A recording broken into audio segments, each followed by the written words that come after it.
Salut tout le monde, bienvenue sur la zone cloche. J'espère que vous avez passé un très bon week-end. Donc, Aujourd'hui, nous allons réagir au match 3 qui opposait Minnesota à Dallas. Donc, Dallas avait déjà remporté les deux premiers matchs à l'extérieur. Ce soir, il recevait Minnesota. euh, qui espérait pouvoir arracher un match, histoire de ramener la série à 2-1. Malheureusement pour eux, ça ne s'est pas passé comme prévu. Donc, euh, Dallas a remporté le match sur le score final de 107-116. Donc, euh, En termes de statistiques, nous avons Anthony Edwards qui a scoré 26 points. Il a pris 24 shots, il en a mis 11. Donc un mauvais ratio. Son coéquipier Carl Anthony n'a pas fait mieux. Donc lui, il a scoré 14 points. Il a pris 18 shots et il en a mis 5. Donc vous voyez que le ratio des deux superstars du côté de Minnesota, il n'est pas fameux. Alors qu'en comparaison du côté de Dallas, Luka et puis Kyrie ont scoré tous les deux 33 points chacun. Kyrie il a pris 20 shots, il en a mis 12. Et Luka il en a pris 20, il en a mis 10. Donc les deux ont scoré à plus de 50% au tir, contrairement au duo de stars de Minnesota. Donc, déjà une différence en termes de ratio. Euh, Ça montre déjà que euh,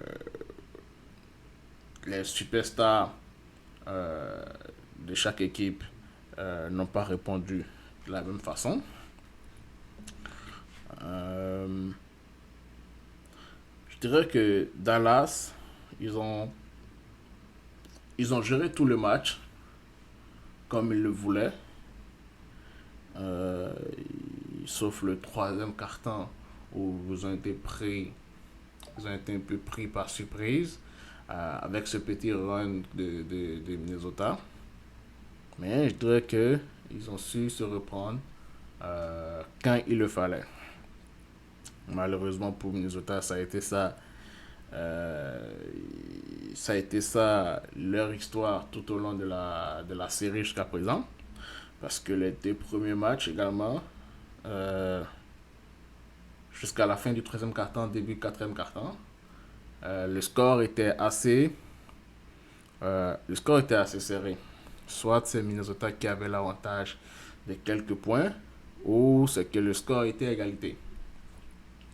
Et puis venaient les 5 dernières minutes du match où on voyait que la défense de Dallas prenait largement le pas sur l'attaque de Minnesota.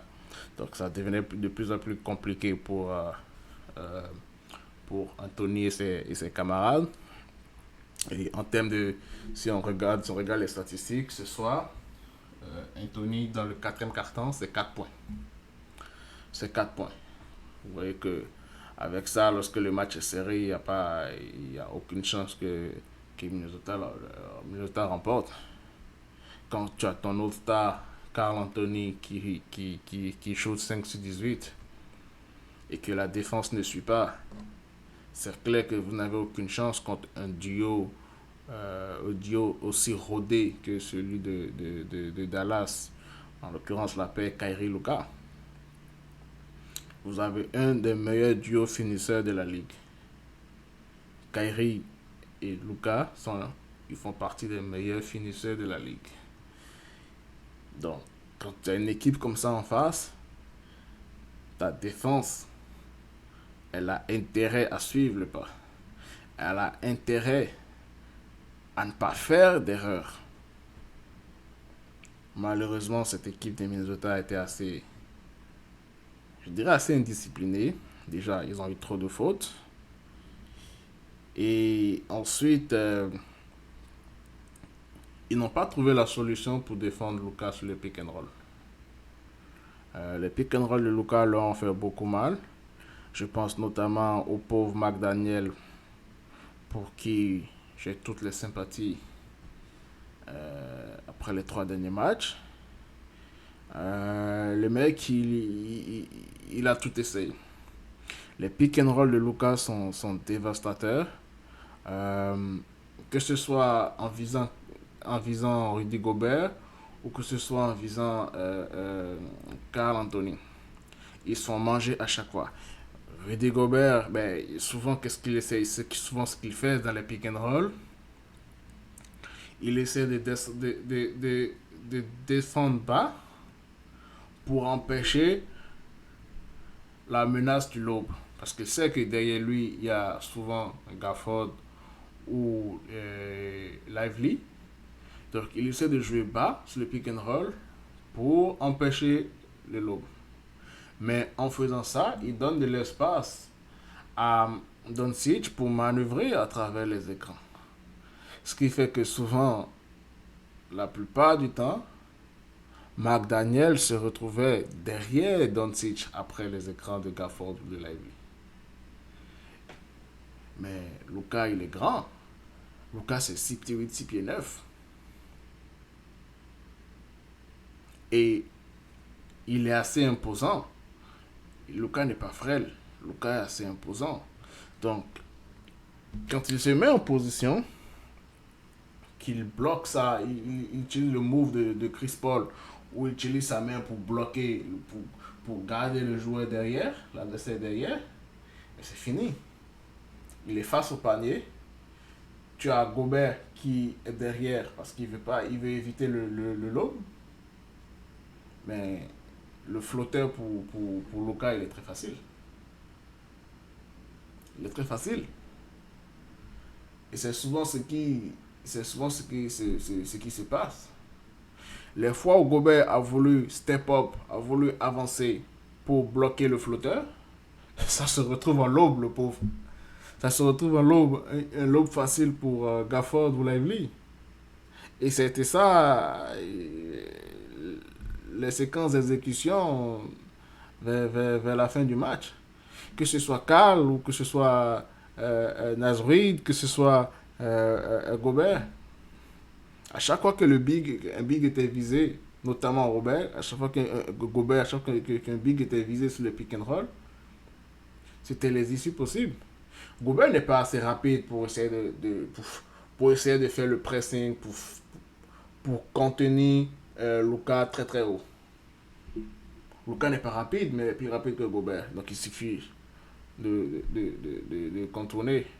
Kyrie Irving n'en parle même pas. Kyrie Irving, à chaque fois, il dépasse Gobert. Gobert peut rien faire. Et offensivement, Gobert n'apporte pas grand-chose non plus. À chaque fois, je pense que c'est Charles Barkley qui disait la dernière fois, avec Gobert en attaque, c'est 4 contre 5. Parce qu'à chaque fois que Gobert vient faire un écran en attaque pour Anthony, il amène son joueur et son joueur se retrouve à doubler Kyrie. Il se retrouve à doubler Anthony. Mais Gobert n'est pas un bon receveur de ballon. À chaque fois que tu donnes le ballon, soit il a les mains mouettes, il a les mains mouillées ou je ne sais pas quoi. La balle glisse, ou qu'il a la balle, il ne fait rien de bon avec. Gobert doit faire 7 pieds, je ne sais pas combien. Mais il a un joueur de 6 pieds devant lui et il ne peut rien faire. Il n'a pas de move pour finir. Il ne peut pas faire un hero step, il peut pas faire un guard step, il peut rien faire. Il n'a pas les packages, il n'a pas les atouts pour finir au panier. Pour finir au panier avec un léger contest. Dès qu'il est légèrement contesté, il rate. Donc, à chaque fois que les gars ont l'occasion, ils vont doubler Anthony. Ils savent qu'ils vont pas passer le ballon à Gobert. Donc, ça donne toujours le temps aux défenseurs de Gobert de revenir en arrière. Et puis, c'est de cette façon qu'ils ont bloqué le panier. l'accès au panier pour Anthony. Et on sait très bien que Anthony n'est pas le meilleur joueur en termes en termes de tir à mi-distance. Donc quand tu lui bloques l'accès au panier, tu lui bloques, tu bloques une grande partie de son jeu. Et Minnesota, aussi dangereux soit-il, si les 3 points ne suivent pas, c'est une équipe qui se retrouve dans les problèmes. C'est comme ça qu'ils ont perdu le match 3, 4, 5 contre Denver. Quand les 3 points ne suivent pas, ils ont du mal. Et malheureusement pour eux, sur cette série, les joueurs à 3 points n'ont pas shooté, n'ont pas tiré comme il faut. Et surtout, ils n'ont pas mis les 3 points quand ils en avaient besoin. C'est-à-dire dans les dernières minutes du dernier carton. Que ce soit Alexander Walker, que ce soit McDaniels, que ce soit Nasri, que ce soit Carl Anthony, aucun d'eux n'a délivré quand il le fallait. Et quand votre défense ne suit pas, c'est sûr que ça met la pression sur l'attaque. Alors que de l'autre côté, tu as Luka et Kyrie qui jouent le meilleur de leur basket. Tu as le role player Drake Jones, Lively, Gafford, PG Washington qui jouent le meilleur basket de leur carrière. Mais la confiance est au rendez-vous. Donc les gars, ils te blessent les 3 points. Ils te finissent les lobes. Ils te mettent des tirs mi-distance. Ils font la totale. Donc le jeu est plus facile pour Dallas. Donc voilà à peu près mes analyses. Ceux qui ont suivi ma vidéo passée, vous verrez que j'avais déjà prédit que Dallas allait l'emporter. C'est ce qui est en train de se passer. Donc, j'avais prévu 4-1 j'avais prévu 4-1 pour Dallas. Donc, je pense que ça va être le cas. 4-1. Je pense que je sais même pas si je ne vois pas comment ils vont gagner le dernier match là, mais bon, je vois pas comment Minnesota remportera le dernier match à Dallas, mais on verra. Peut-être que Dallas peut dans un excès de confiance se laisser aller. Donc on verra, mais sinon je pense que ça va être un 4-1 ou 4-0 et probablement ils vont affronter Boston en finale. Et j'espère vraiment que que Dallas va l'emporter. Et ce sera une petite vengeance pour Kyrie après tout ce qu'il a subi du côté de Boston. Donc, rendez-vous au prochain match. On verra on verra ce que ça va donner. Donc, ce sera tout pour moi, ce sera tout pour aujourd'hui. Si vous avez aimé, n'hésitez pas à laisser un commentaire. N'hésitez pas à liker. N'hésitez pas vous abonner à ma page. Donc, si vous avez des suggestions, mettez-les en commentaire. Je lis souvent les commentaires. Je lis tout le temps mes commentaires. Donc, ensemble, nous allons grandir et puis on va assister à cette magnifique finale. Donc, ce sera tout pour moi. Passez une très belle soirée. Et puis, on se dit à la prochaine vidéo.